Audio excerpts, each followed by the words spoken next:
Olá, bem-vindos e bem-vindas ao Fora da Norma. Hoje eu tô com uma pessoa muito especial aqui com a gente, que é um viajante do tempo. Ele vai contar pra gente algumas histórias, o que ele vê indo pro passado, pro futuro. Acho que a gente tem bastante coisa a aprender com o Gus hoje. Vamos lá?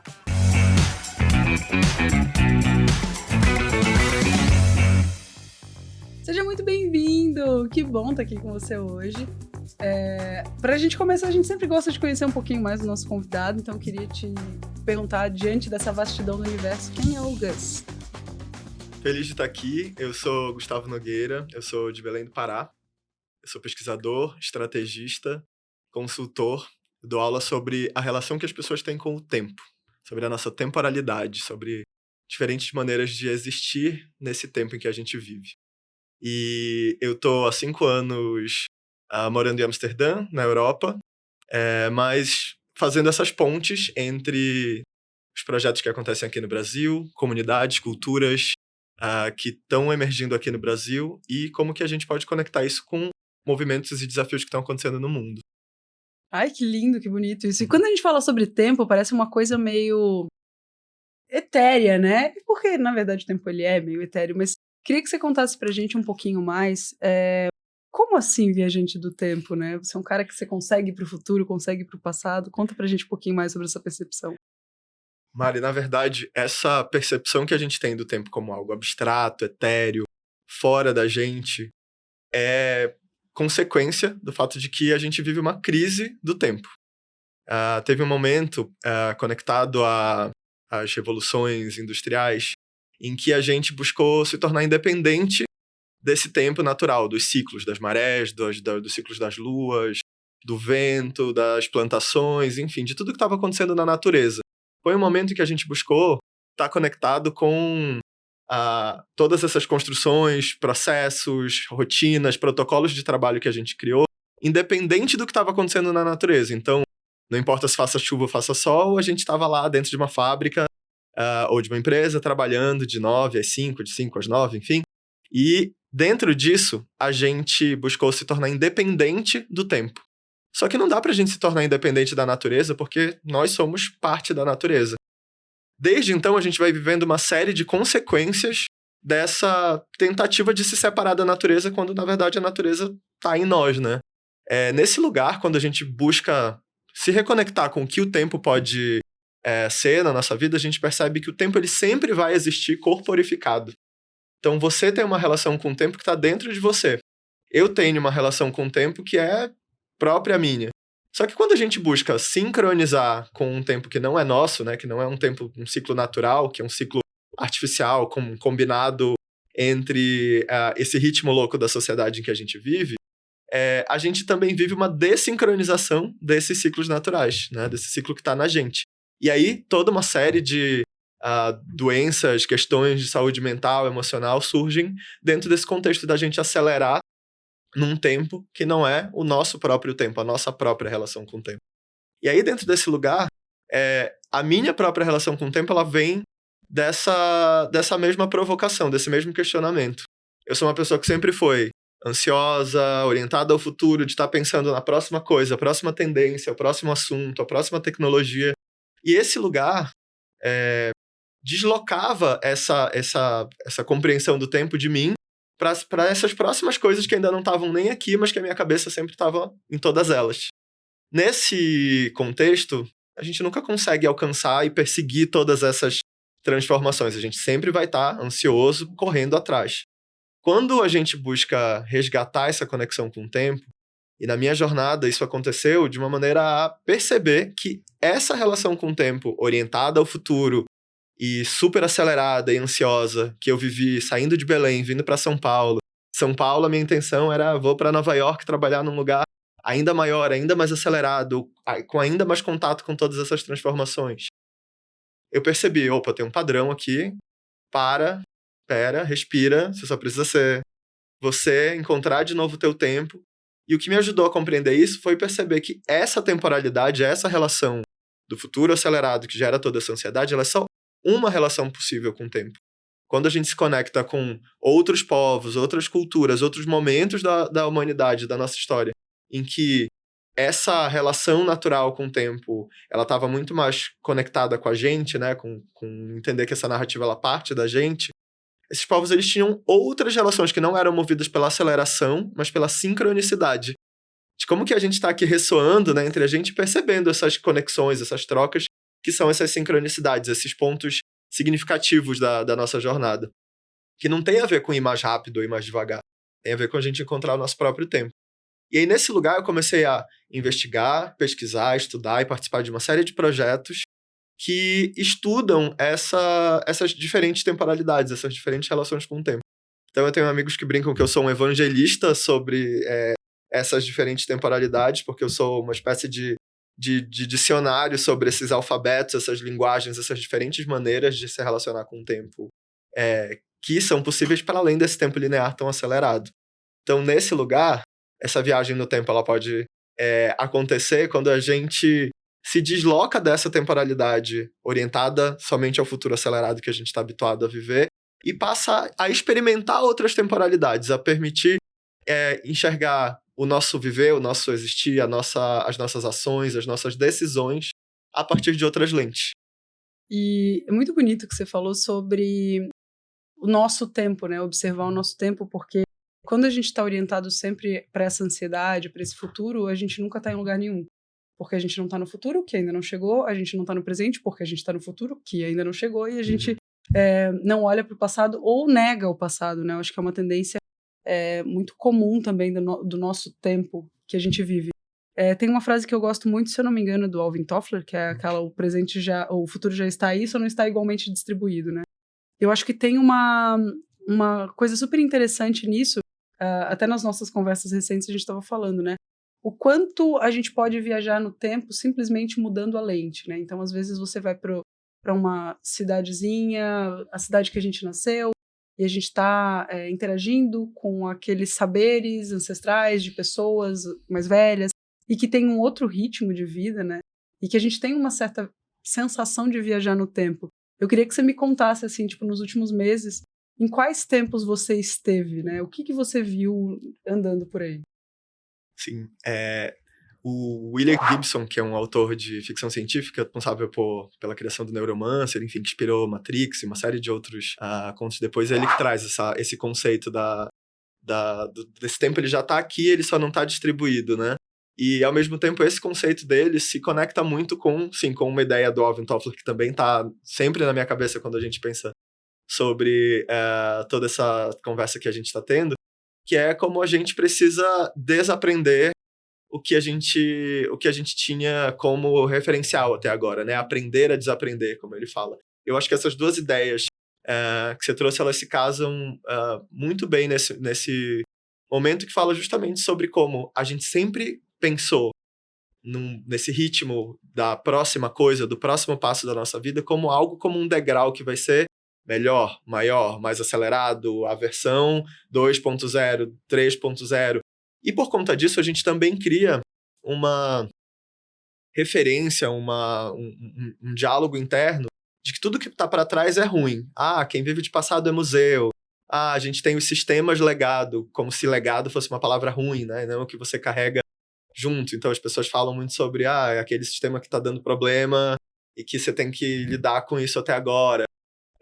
Nessas diferentes relações com o tempo que a gente vai atribuindo a partir da linguagem, a partir dessas palavras que a gente usa, a gente associa que estar numa cidade pequena, por exemplo, é ruim, porque essa cidade ela vai ter um ritmo diferente da cidade grande, a gente vai começar a comparar alguns elementos, enquanto que, na verdade, se a gente muda a lente, a gente muda esse vocabulário, inclusive, pelo qual a gente está observando e avaliando todo esse cenário, a gente entende que tem muito acontecendo numa cidade menor do que uma cidade que é um grande centro comercial.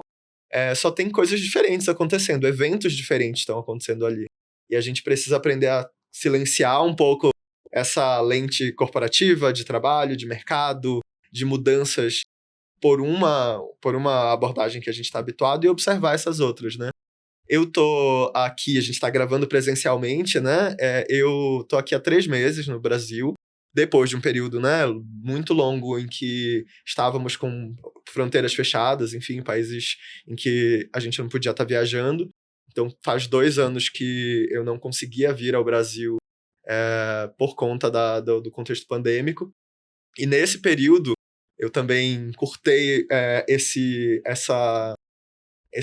tempo e eu viajei, assim, eu fui para mais de 20 cidades, assim, nesse período em que eu estava que eu estava por aqui. E estava porque eu já estou quase viajando novamente. E nesse período, eu fui, assim, de norte a sul algumas vezes. Fui de Belém a Santarém, a Alter do Chão, que são cidades lá no norte, né? Eu sou de Belém e fui visitar esses outros lugares também lá no norte. A Porto Alegre, enfim, fui de fato de norte a sul. E nessa caminhada é muito interessante perceber como a gente acredita que o que está acontecendo com a gente, ou com o que a gente está observando do mundo, é o que está acontecendo com todo mundo, né? Então, quando a gente chega nessas outras regiões e a gente consegue ter contato com outras realidades, com outras histórias que estão acontecendo ao redor, por exemplo, lá em Santarém, Alter do Chão, eles estão lidando com a contaminação do rio principal, né, da região onde tem a praia de Alter do Chão, que é uma praia muito famosa, com águas cristalinas, em que essas águas elas não estão mais tão naturais quanto eram por conta de uma contaminação de minério que está chegando na região. E que a gente percebe o quanto esse impacto desse mundo em que a gente vive transformações tão grandes no mercado impactam de uma maneira muito intensa esse contexto do próprio planeta, da natureza, né? De uma maneira que a gente muito provavelmente não vai dar conta de reverter, como a gente acha que, bom, vamos inventar uma tecnologia e tudo se resolverá muito rápido. E as coisas não são bem assim quando a gente está pensando no tempo da natureza, nesses ciclos do que está acontecendo ao nosso redor, né? Então eu acho que ter essa perspectiva de como os trabalhos que a gente está fazendo, os projetos que a gente está conectado no mercado, as redes que a gente faz parte, elas são só uma parte, uma temporalidade, não uma relação com o tempo possível. De tudo isso que está acontecendo no mundo é muito importante, porque aí a gente consegue, nesses diferentes lugares, também relativizar essa importância do que a gente está chamando de impacto e, inclusive, aprender, como alguns povos indígenas falam, né, como mais importante do que a gente pensar nesse ritmo e como a gente deixa mais impacto é a gente aprender a como que a gente caminha sobre esse planeta sem deixar pegadas. E eu acho muito forte a gente pensar como nós somos uma geração pensada a planejar, deixar impacto, mas a que custo é esse impacto, né? Então é importante a gente aprender como que a gente organiza, acha um balanço entre esses passos e o impacto desses passos, que nem sempre é um impacto positivo. E é muito interessante, né, o quanto a gente sempre se coloca como espectador dessa situação de alguém vai fazer alguma tecnologia para resolver esse nosso problema em relação a lixo, em relação a fake news, em relação a uma série de coisas, a gente se tira da solução, né? Sim. É muito interessante isso. Eu estava até vendo um documentário essa semana que falava que nós somos a última geração capaz de fazer alguma coisa para reverter mudança climática. E não é nem reverter, né? Tentar frear esse impacto que já é inevitável e irreversível, que a gente já tem visto tanto por aí. Eu queria que você comentasse um pouquinho, né, sobre o nosso papo, de que hoje a gente tem diversas lentes acontecendo, né, e algumas muito focadas em palavras do hype, né, então que seja metaverso, NFT, criptomoedas. Eu acho que elas ganham uma visibilidade bastante grande, né, tanto na mídia quanto nas nossas rodas de conversa, e elas acabam sendo promessas, né, algumas, óbvio, já foram realizadas, o boom das criptomoedas, o que está acontecendo com os NFTs, mas o quanto a gente coloca de energia nessas lentes, né, quanto a gente coloca de energia para fazer esse futuro como se chama? Autorrealizável. Uma profecia autorrealizável. Perfeito. Sobre essa visão, né, da gente ser essa geração que tem ainda algum domínio, alguma possibilidade de mudança, né? Existe um relatório muito importante no momento, que é o relatório do IPCC, um instituto que faz essas pesquisas sobre crise climática, que aponta que a gente tem até 2025, ou seja, 3 anos, para atingir esse pico desse impacto que a gente está gerando, e a partir dali cair 43% da produção de carbono que a gente gera atualmente. Isso significa, imagina, né, reduzir pela metade todo o comportamento humano na Terra em 3 anos. É esse o dado que a gente tem hoje, né? E que a gente está falando, então, de até 2030, então, nesses 5 anos da sequência, conseguir reduzir em 50%. O que muitas das pessoas pensam, elas vão para esse lugar surgirá uma tecnologia que vai resolver e eu vou continuar com os mesmos tipos de hábitos, de comportamentos. Essa visão de mundo, ela tem um grande problema, que é justamente a gente não se colocar como agente, parte integrante dessas mudanças. E não só em mudanças individuais, mas compreender que quando a gente está falando sobre essa temporalidade, essa narrativa de mundo que a gente está buscando tornar sustentável, a gente tem que se questionar o que é que a gente quer sustentar, né? Que estilo de vida é esse que a gente quer sustentar? E, na verdade, a gente tem que buscar caminhos que sejam mais regenerativos, que são onde a gente entende que a gente tem que não só sustentar o que está acontecendo, mas conseguir reverter e regenerar, ou seja, deixar melhor do que estava para a sequência, né? E eu estou falando de todas essas ideias porque estamos muito habituados, principalmente num contexto de mercado, de tecnologia, de futuro, de inovação, a pensar naquele mundo que é um mundo super tecnológico, futurista, né? Que a gente relaciona futuro com tecnologia.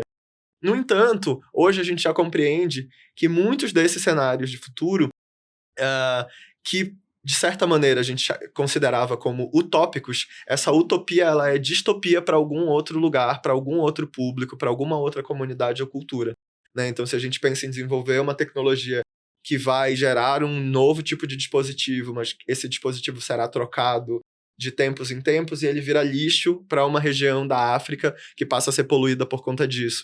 Então, o que é desenhado como solução utópica para um contexto está sendo distopia para um outro povo, né? Então, nesse lugar é muito importante a gente ter essa lente mais integral, mais holística, né, no sentido de mais completa, sobre esses passos que a gente está caminhando e como que, mesmo a nossa imagem de futuro, a imaginação que a gente consegue ter sobre esse futuro tecnológico, olha só, exatamente isso, uma imagem, ela não está construída, ela é uma narrativa.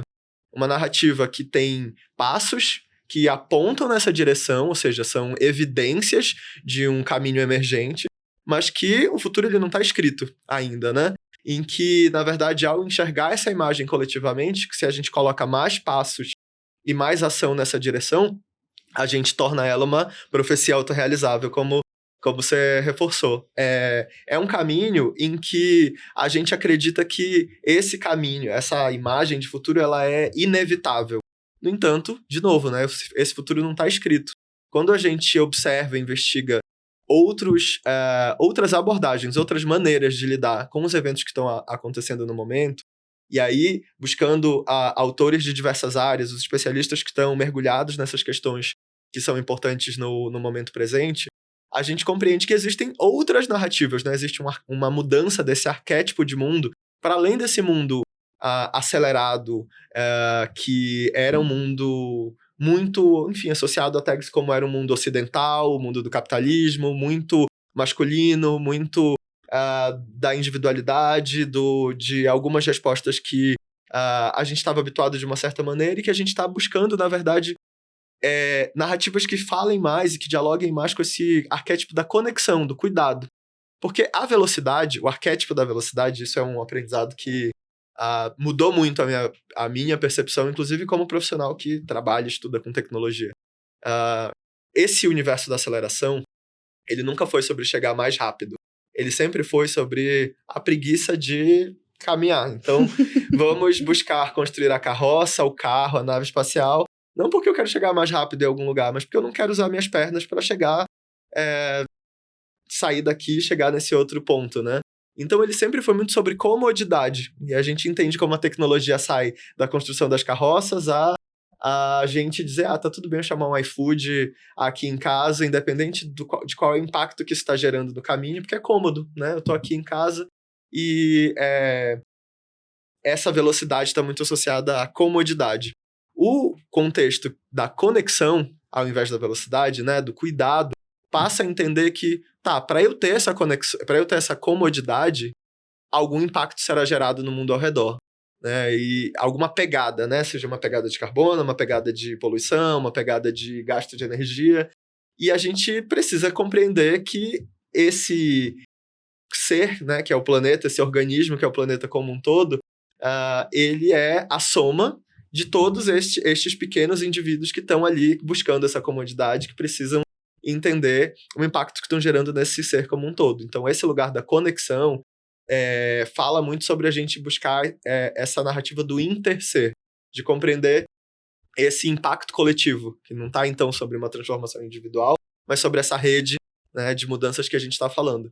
E aí, quando a gente olha para esse arquétipo da conexão, do cuidado, do interser, que é muito mais feminino, é decolonial, fala sobre reconexão com os ciclos naturais, sobre a reconexão com esse contexto da coletividade, a gente cria outras imagens de futuro, a gente consegue imaginar outros cenários de futuro.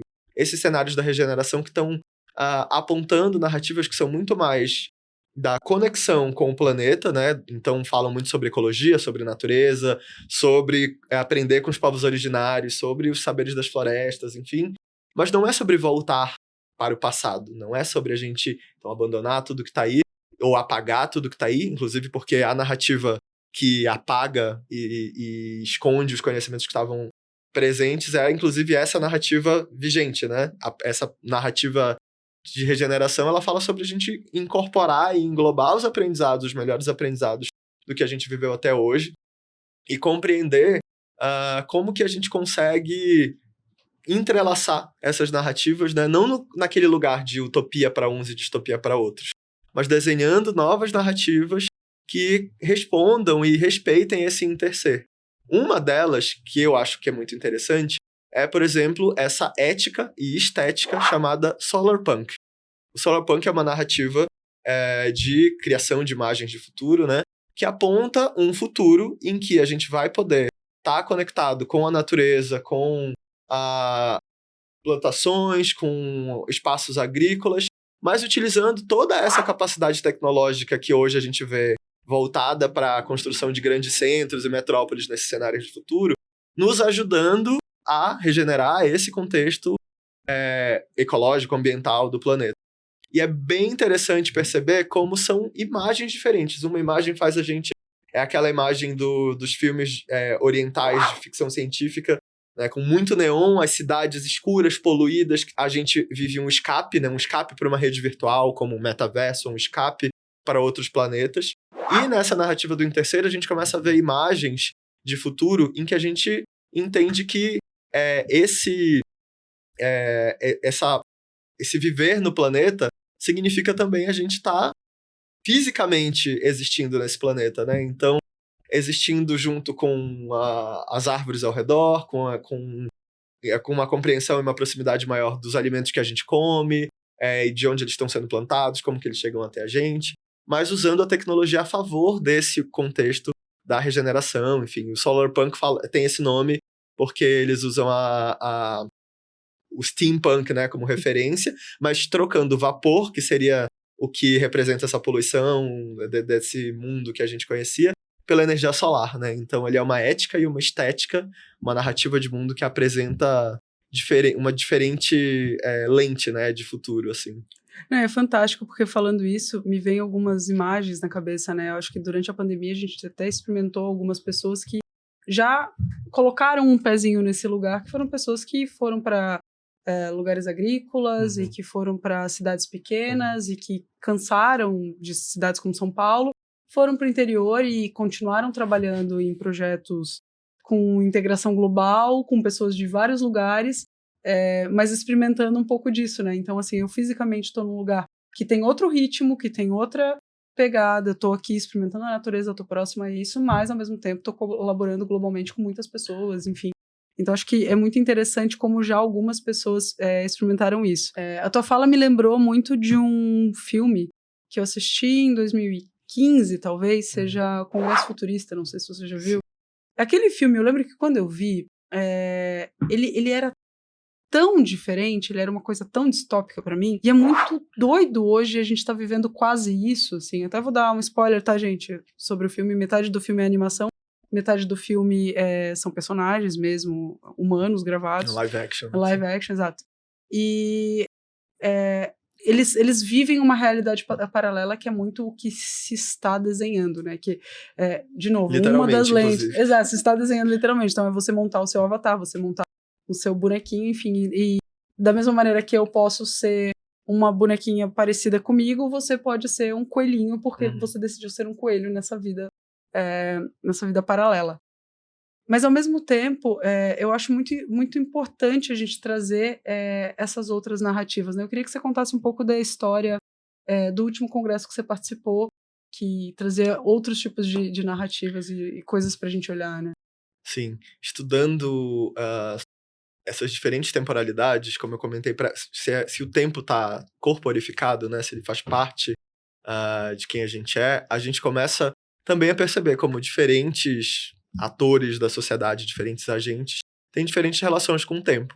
Então, no meu trabalho, eu estudo de perspectivas do tempo a partir de culturas indígenas da nossa região aqui da América do Sul, ou do Brasil, dessa região que os povos indígenas chamam como Pindorama, da relação com o tempo de povos de origem de matrizes africanas que vieram para o Brasil, né, em diáspora, então, da África, ou de como que essas culturas compreendiam essa relação com o tempo como comunidade lá no continente africano, como que esses povos originários de diferentes contextos, né, do mundo como um todo, se relacionavam e se relacionam com o tempo, porque eles estão ainda aqui ao redor, né, junto com a gente, como uma possibilidade de investigar diferentes maneiras, né, ou se não soluções, pelo menos que novos questionamentos, para que a gente possa também experimentar outras temporalidades, outras possibilidades de existir no tempo.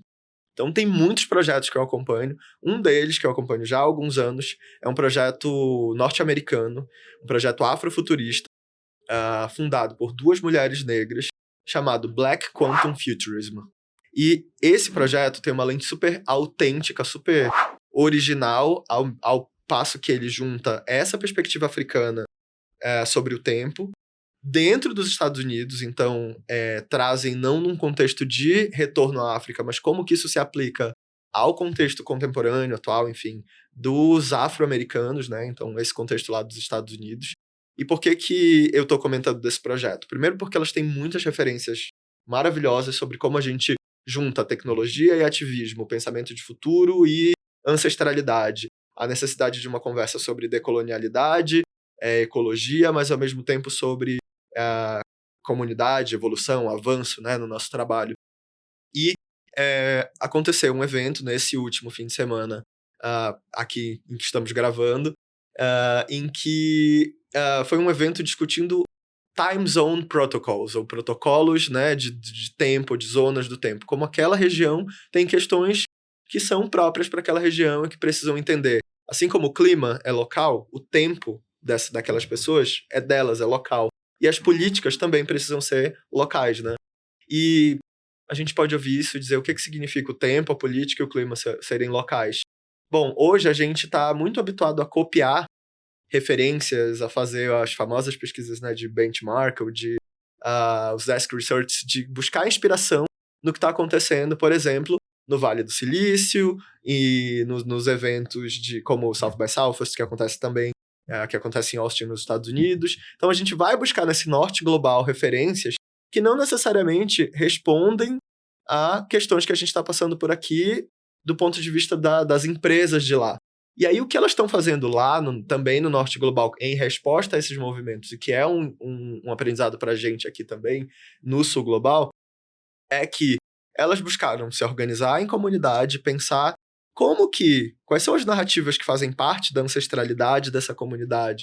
Uma comunidade que, nesse evento, era composta majoritariamente por mulheres negras, falando sobre as suas ancestralidades, como que seus antepassados não tiveram acesso a lugares nessa roda de decisão que desenhou essa economia, esse mercado, onde elas estão presentes hoje, né?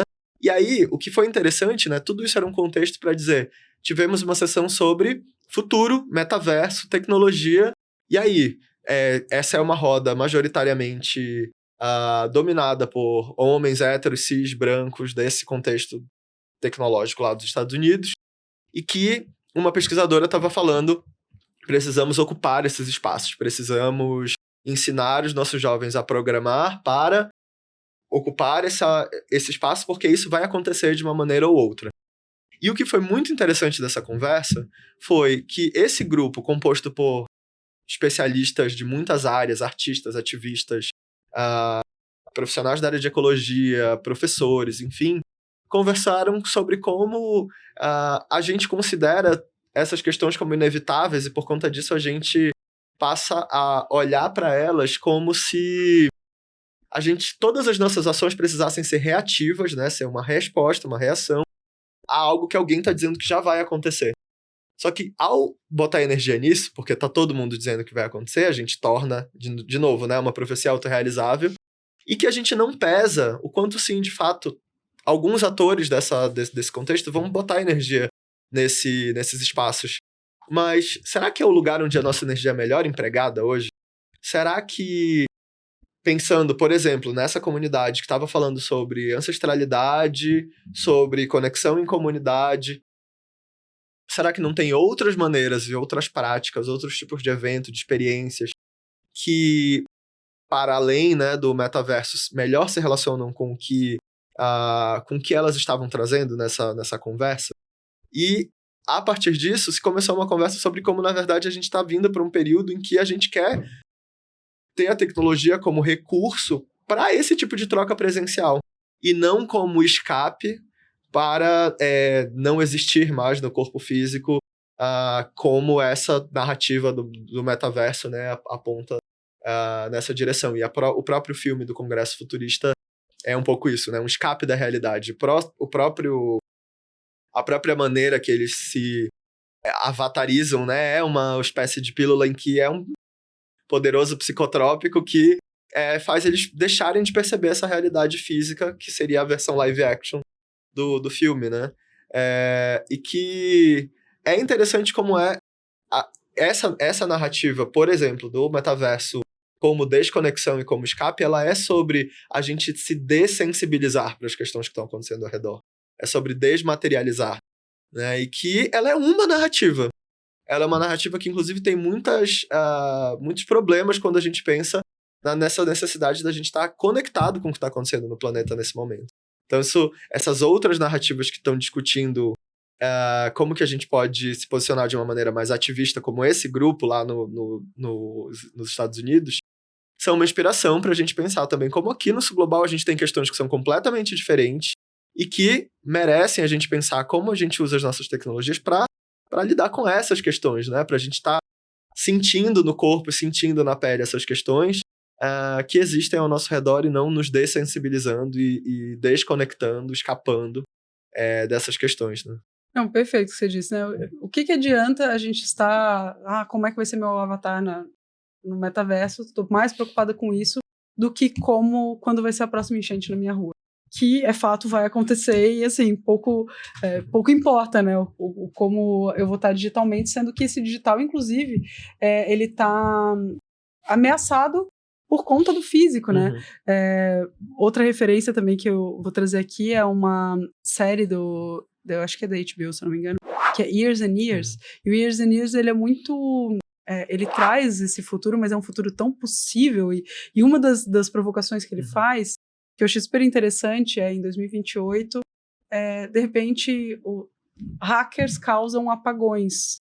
Então, você fica sem energia. Só que sem energia elétrica, você fica sem acesso às informações, você fica sem internet, que é uma coisa tão factível e tão plausível, e daí as pessoas falam, não, esses apagões, eles têm feito a gente perder muita informação. Então, hoje a gente ficou viciado nessa informação, né, que você sai sem o celular de casa, você fica completamente maluco, você não sabe se mexer mais. E você sem energia, quando você fica sem bateria no celular, eu adoro aquela analogia de, não é o seu celular que está sem bateria, você está sem bateria. Então, é como se um pedaço de você deixasse de existir, porque o seu HD externo ali tá apagado, né? E esse Years and Years, ele fala sobre esse apagão e a gente fica pensando, e daí eles falam, não, agora a gente tem que imprimir muitas coisas. A gente voltou a usar papel e coisas impressas porque a gente não tem mais essa certeza de que a gente vai ter energia. E é muito interessante isso tudo causado, né, no caso, por hackers, mas fora essa questão global de impacto climático que a gente está falando, que também pode ser uma possibilidade, né? Afinal de contas, toda essa energia... tem uma notícia para você, hein, espectador. Toda a energia que a gente tem hoje é uma energia de origem natural, né? Então, a energia elétrica, ela vem da água, depois ela pode vir do vento, ela pode vir do sol, enfim. Então, todos esses recursos, eles impactam essa geração de energia e a gente precisa tomar muito cuidado com isso, porque a nossa vida hoje depende disso, né? Pensando em toda essa responsabilidade que a gente tem, né, dentro de geração de energia e tudo mais, esse é um podcast que a gente faz muito para os alunos da 42 também, que são pessoas que estão estudando engenharia de software. Eu queria que você me trouxesse um pouquinho da tua visão sobre qual é a responsabilidade que essa tribo tem, essas pessoas que estão programando o mundo que a gente vive, qual a responsabilidade que elas têm dentro dessas temporalidades. Eu ia comentar de um outro projeto que eu participei muito interessante em Barcelona. Existe uma comunidade chamada Internet Age Media, ou IM, que é a sigla do evento, em que eles começaram um projeto chamado Billion Seconds Institute, que é uma comunidade que pensa o nosso impacto no longo prazo das questões que estão acontecendo ao redor, como se hoje a gente pensa assim, mas eu só tô fazendo essa pequena ação, eu sou só um. Tá, mas pensa quando nós somos não uma pessoa fazendo, mas bilhões de pessoas fazendo, com seus bilhões de devices, com bilhões de segundos, que é a lógica que eles, né, o Instituto chama Billion Seconds. O impacto que isso vai gerar daqui a algum tempo, né, quando esses bilhões de bilhões de bilhões começam a se acumular. E a gente não tem ideia, porque a gente não está habituado a pensar nesse número dos bilhões, né? Inclusive, você sabe quanto tempo são 1 bilhão de segundos? 1 bilhão de segundos são 31 anos e meio. E a gente não tem essa escala, né, de pensar, nossa, o que vai acontecer daqui a 1 bilhão de segundos? Parece um número, sim. Tipo, isso pensado nessa escala de anos, são 31 anos e meio. Em que é raro a gente ter alguma ação que a gente tem hoje que a gente pensa assim, não, mas aqui a gente está tomando uma decisão que está pautando, né, uma direção para algo que vai acontecer, que a gente vai estar sendo impactado ao longo desse período, enfim, daqui a 30 anos, daqui a 3 décadas, a gente vai estar lidando com as consequências das nossas decisões aqui, nesse dia de hoje. A gente não tem esse tipo de pensamento no dia a dia, né, no nosso cotidiano. E esse instituto vem focando nesse estudo de longo prazo, de questões de longo prazo. No meu laboratório de estudos de temporalidades, a gente fala muito sobre conseguir achar um balanço, inclusive, sobre isso. Sobre conseguir lidar com as urgências da próxima hora e, ao mesmo tempo, ter essa responsabilidade com os horizontes dessa próxima era. Nem adianta eu estar só no longo prazo, né? E nem adianta eu estar só aqui no presente respondendo às necessidades mais emergentes. A gente precisa achar um balanço entre essas duas frentes. E por que eu falei desse instituto? Lá, a gente viu projetos como protocolos solares de blockchain, então, que tem uma emissão muito menor de impacto em carbono, enfim. A gente viu comunidades que estão saindo da lógica do metaverso, de pensar mundos que são cada vez mais ricos do ponto de vista de gráfico, de imagem, de vídeo, para lógicas de comunidades ativistas de Git.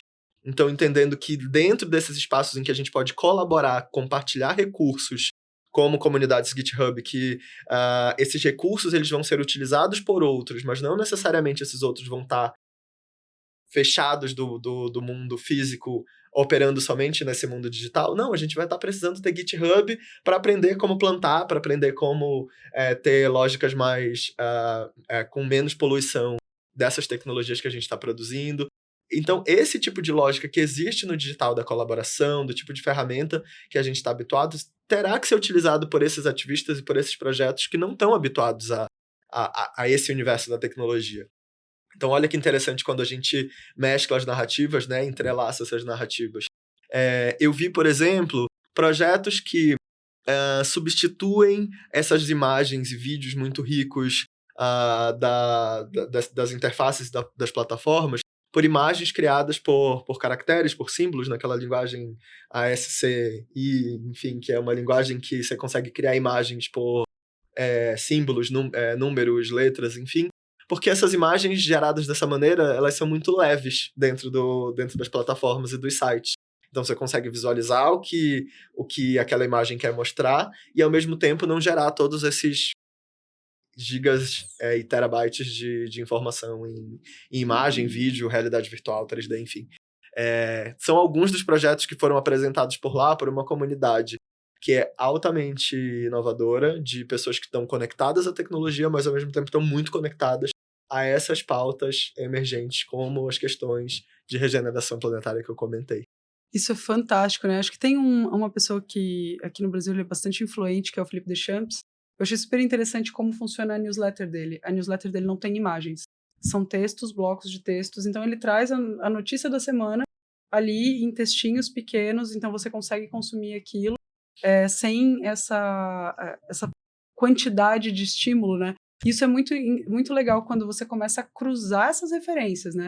Então, como você disse, você está falando de pessoas altamente inovadoras, pessoas que estão trabalhando com o que existe de hype de tecnologia e que não necessariamente estão olhando para mais rápido, maior, melhor, mais qualidade. De repente, é justamente entender o que esse recurso computacional pode trazer e como você pode usar isso de uma maneira que tenha menos emissão de carbono, porque não sei se vocês sabem, né, tudo que a gente faz, enfim, internet, até mesmo como a gente armazena as nossas milhões e milhares de fotos, tudo isso tem um impacto também na natureza, né? Então, assim, dentre todas essas questões de tempo que a gente trouxe, eu acho que ainda talvez não tenha ficado tão visual para a galera que está em casa assistindo, como é esse tempo, né? Como esse tempo impacta a gente, como a gente convive com esse tempo, com esse passado, com esse futuro, onde o presente acontece. Queria que você contasse um pouquinho. Pensando na nossa relação com o tempo, estamos habituados a estar sempre tentando construir esse próximo passo, né, esse passo de futuro, como a gente comentou, que nos leva a esse excesso, essa ansiedade, que faz a gente pensar que se eu estou desenvolvendo tecnologias, eu tenho que esquecer o que estava aqui até então, né, e viver esse próximo passo. E, na verdade, elas estão entrelaçadas, né? A nossa maneira de pensar o tempo, a gente usa esse artefato, né, que é um torus, para explicar essa nossa relação. Na verdade, a gente entende o tempo como algo linear, né, que seria esse passado, presente e futuro numa única direção, como uma flecha, e, na verdade, ele é algo muito mais... A gente tem que só mudar o ângulo, né, sair da linha e começar a enxergar um círculo. A gente tem uma série de aprendizados que estão se repetindo, são cíclicos, mas esses ciclos, ao mesmo tempo, eles não são uma escolha, eu não tenho que escolher um desses ciclos para viver nesse momento, eles estão entrelaçados, né? Então, Torus é essa forma em que a gente compreende que a gente tem muitos caminhos individuais e coletivos de passado que nos trouxeram até aqui e que eles nos ajudam, né? Toda essa história acumulada, ela se converge para um ponto que nos ajuda a desbloquear um caminho de futuro. Então, a gente está aqui, nesse momento, desenhando os próximos passos da nossa vida. Mas isso não é um caminho linear, né, que vai para sempre nessa mesma direção. Esse caminho de futuro, ele também me ajuda a ressignificar uma memória, um passado, um outro aprendizado que já aconteceu na minha vida e que agora eu consigo desbloquear por ter o repertório, a referência, a experiência, a maturidade. E, a partir de ressignificar esse passado, essa memória, eu consigo desbloquear um novo caminho de futuro. E o tempo todo, né, a gente está, na verdade, explorando, dando voltas, como aquela famosa imagem de uma cobra mordendo o próprio rabo. Na verdade, ela não está repetindo a si mesma, ela está explorando todas essas possibilidades, porque o que talvez seja passado para uma pessoa, seja futuro para outra. O que eu estou estudando agora é algo que pode estar muito distante para algumas pessoas, mas alguns dos assuntos que são futuro para outras pessoas, para a gente já está num passado em que a gente já estudou um tempo atrás. Então a gente pode também se conectar entre essas diferentes linhas de passado e futuro, entendendo que todas elas se tocam nesse centro, né? Que é o presente, esse lugar onde a gente tem que voltar, né? Que é o nosso centro, onde a gente consegue observar as memórias que nos trouxeram até aqui e imaginar e projetar esses cenários que estão ainda por vir. Então, esse é, né, o Torus, que é a maneira da gente entender o tempo de uma maneira mais cíclica. E eu acho que ajuda a gente a visualizar, principalmente a sair daquela temporalidade que é linear, né, que aponta só numa direção. Então essa é uma maneira da gente conseguir visualizar outras relações possíveis com o tempo. Isso é muito, muito interessante de pensar, né? Às vezes, quando a gente passa por alguma questão familiar, enfim, que é aquilo de, nossa, eu tô repetindo a história dos meus pais, eu tô repetindo uma história, eu não quero ser essa pessoa, ou eu quero ser essa pessoa, sendo que isso é impossível, porque são tempos diferentes, pessoas diferentes, contextos diferentes, vivências diferentes. Então, eu acho que é muito interessante a gente entender o tempo dessa maneira tridimensional, né? Eu acho que ela é mais rica para a gente entender que é tudo uma construção e, na verdade, não tem nada posto, né? Sim. Então, é muito importante, a gente sempre traz essa provocação para os nossos alunos, é muito importante você ter objetivos, né? De que você saiba o porquê você está fazendo, de que você seja ator ou atriz, ou agente da mudança que você quer na sua vida. Mas que isso não depende só de você, né? Que depende de uma série de fatores. Então, já nos encaminhando aqui para o final, eu queria que você deixasse as últimas palavras, enfim, contasse um pouquinho do seu trabalho. Essa representação, né, quando ela leva em consideração a mudança, que esse ciclo também está o tempo todo mudando, ela, até mais do que tridimensional, ela passa a ser quadridimensional, porque tem o tempo junto, né, junto com essa forma no espaço. E é interessante pensar como a história, de fato, ela não se repete, mas ela rima. A gente pode aprender com esses ciclos, esses padrões que já se repetiram até aqui, né? E quando a gente pensa nesse movimento de uma espiral em si, a gente começa a entender que numa espiral, quando eu dou uma volta completa, eu não termino exatamente onde eu comecei. Então eu não tô voltando para o mesmo ponto, eu tô encontrando o meu próximo nível, meu próximo estágio, né? Então, como você comentou, é uma história que é diferente da história dos meus pais, ou da história dos que viveram antes, mesmo que eu perceba ciclos que se repetem, tanto da minha família quanto da nossa própria vida, né? Que a gente percebe, opa, aqui parece que eu tô tendo que dar uma volta e lidar com questões que eu já passei, sim, só que agora você tem um novo repertório, um novo arcabouço para lidar com essas questões, então você já tá num outro nível dessa espiral, né? E o meu convite a quem tá nos assistindo é fazer essa reflexão sobre a sua relação com o tempo, né? Sobre como que você tá encarando esse existir dentro dessa temporalidade e pensar se dentro desse ciclo de vida, esse ciclo ele foi desenhado por você ou se a gente só tá repetindo um ciclo que foi vendido como uma narrativa única, né? Uma narrativa inevitável. E entender que a gente pode, sim, imaginar novos futuros, criar novas imagens de futuro, outras narrativas possíveis para essa nossa relação com o tempo. Muito obrigada, Gus. Obrigada a você que nos acompanhou até aqui. A gente espera que você tenha curtido esse conteúdo. Não esquece de curtir, compartilhar, enfim, mandar para alguém que você acha que isso possa ser interessante. Já que a pessoa está precisando fazer uma reflexão com o tempo, é um ótimo convite. Beijão, até semana que vem.